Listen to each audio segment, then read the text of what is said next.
हमारा एक चेला है भिवंडी का, उसकी शादी हुई नई नई, होगा तुम्हारे ही बीच का। नई नई शादी हुई पर घरवाली भी बंबई की थी। रोज पिटाई होती चेला की, रोज पिटाई।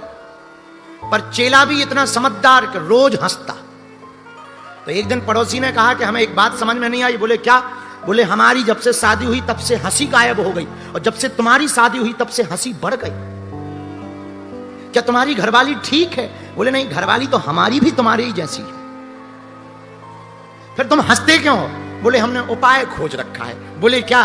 बोले क्या तुम्हारी घरवाली तुम्हें पीटती नहीं है? बोले रोज पीटती। तो बोले भगवान की बड़ी कृपा है, हमारी तो 8 दिन में एक बार पीटती। पर फिर तुम रोज कैसे हंसते? बोले तरीका है। बोले क्या? बोले वो रोज फेंक करके कभी बर्तन मारती, कभी बेलन मारती, निशाना चूक जाता तो हम हंसते, निशाना लग जाता तो वो हंसती।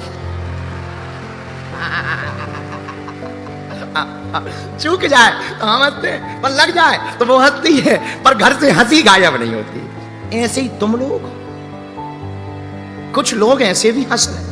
अरे इसे हंसना कहेंगे, इसे हंसी खुशी की जिंदगी कहेंगे। बनावटी जिंदगी है, बनाई भाई उधार की जिंदगी है। जिंदगी तो वो है कारण कुछ भी ना हो पर ठहाका लगते रहना चाहिए।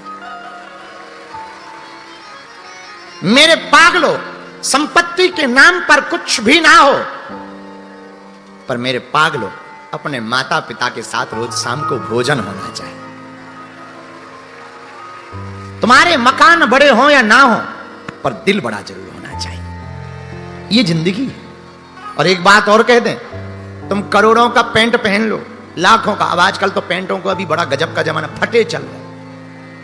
हमारे जमाने में फटे कपड़ा पहन ले तो गरीब माना जाता था, आज के जमाने में फटे कपड़ा पहन ले तो अमीर माना जाता है। हम तो कई बार बड़े हंसने लगते हैं। हम एक दिन भगवान से कह रहे थे कि हमें इससे अच्छा इस जन्म में हमें इस जमाने में जन्म दिया होता, उस जमाने में जन्म दिया था कि फटे कपड़ा पहन लो तो गरीब मानते थे, आजकल फटे कपड़ा पहन लेते तो अमीर मानते हैं। तो बड़ी हालत खराब है। और कुछ लड़के तो लौंडे ही हैं, कुछ लड़के तो इतने गजब के होते हैं कि नया पेंट लेकर के फाड़ते। हम पूछते हैं उनसे ये क्या है? अरे बोले आजकल ट्रेंडिंग है, ट्रेंडिंग है, ट्रेंडिंग, बड़ा गजब का ट्रेंडिंग है। तो बड़ी हंसी आती है। ऐसे ऐसे भी लोग हैं। तो आजकल विचित्र जमाना आ गया। हम आपसे यही कहना चाहते हैं मेरे पागलों, संपत्ति हो या ना हो, पर माता पिता तुम्हारे घर से बाहर नहीं होने चाहिए।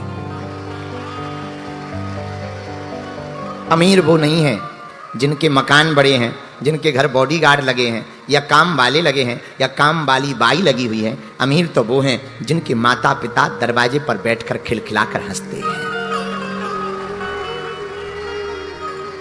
तो हम आपको कहना ये चाह रहे, ये जिंदगी है, इसका नाम जिंदगी है, जिसमें मुस्कुराहट है, जिसमें हंसी है, जिसमें खुशी है, जिसमें कुछ ना होते हुए भी बहुत कुछ है। महाराज ये कैसे संभव होगा? कितनी पागलों जैसी बातें करते। भगवान अपने तो हैं, और जब भगवान अपने हैं तो उन्होंने पूरी दुनिया बनाई, पूरी दुनिया बनाई, और वो दुनिया का मालिक अपना है। इससे बड़ी खुशी क्या हो सकती है? बाकी संतुष्टि तो अमीरों को भी नहीं है, वो भी टेंशन में ही है। तो सबसे बड़ी संतुष्टि है कि भगवान हमारे हैं, हम भगवान के हैं। तो भगवान मिलेंगे कब? जब भक्ति आएगी। भक्ति कब आएगी? जब संतों के साथ बैठेंगे। पर अब प्रश्न उठता है कि संत कहां मिले, पहचान कैसे करें कि ये संत? तो संतों की भी पहचान सरल है, पहले भी बताई फिर बताते हैं। जो अपनी पूजा करवाए वो संत नहीं है, जो तुम्हारी बाहें पकड़कर भगवान की पूजा करवाए उसे संत कहा जाएगा। अब प्रश्न है कि ऐसे संत खोजें कहां? वो खोजने से नहीं मिलते हैं, वो तो श्रद्धा उत्पन्न तुम कर लो, अपने आप तुम्हारी नजर में आ जाएंगे। एक बात और पूछो। क्या? जोर से पूछो, और जोर से पूछो। तुम अगर संत के पास जाओगे तो तुम्हें एक फ्री में और मिलेंगे। पूछो कौन? साधु संत के तुम रखवारे, असुर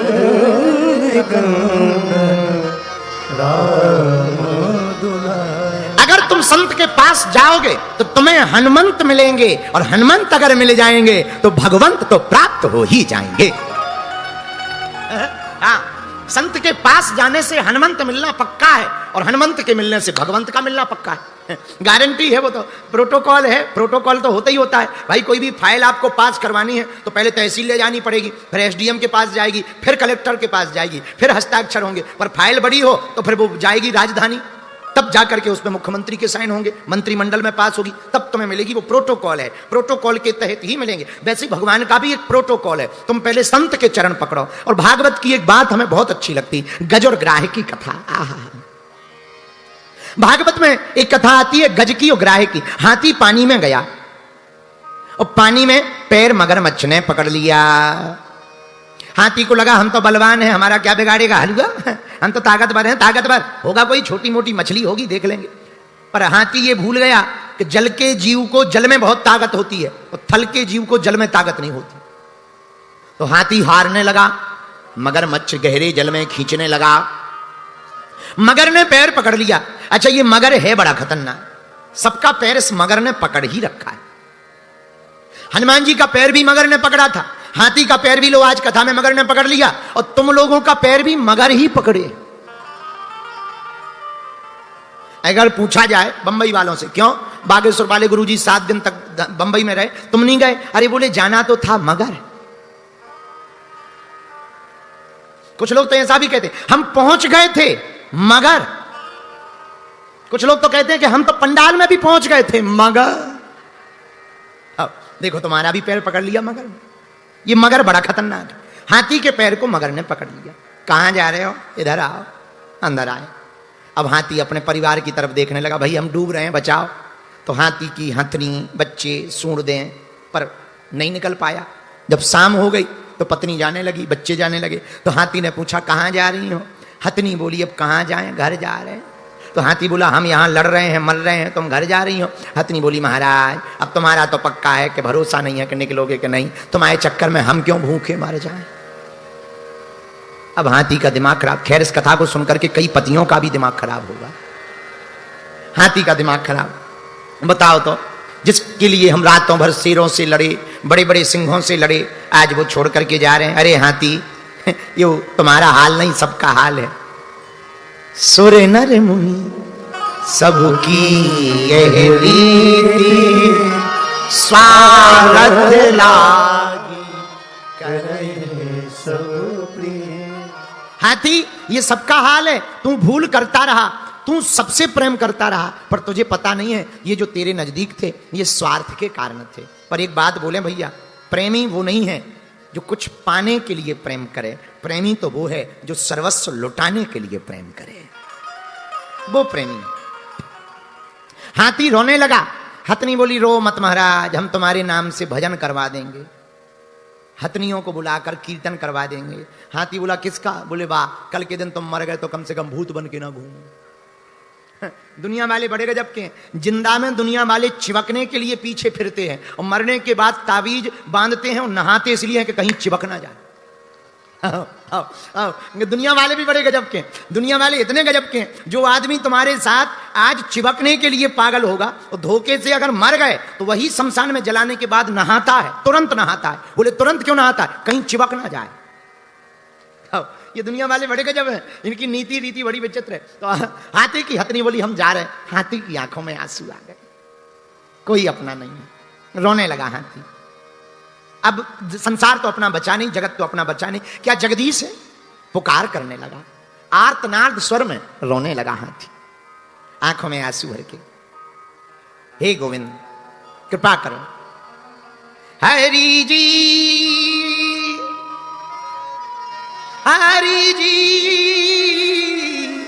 हरि जी, तुम बिन कौन हमारे, कौन हमारो,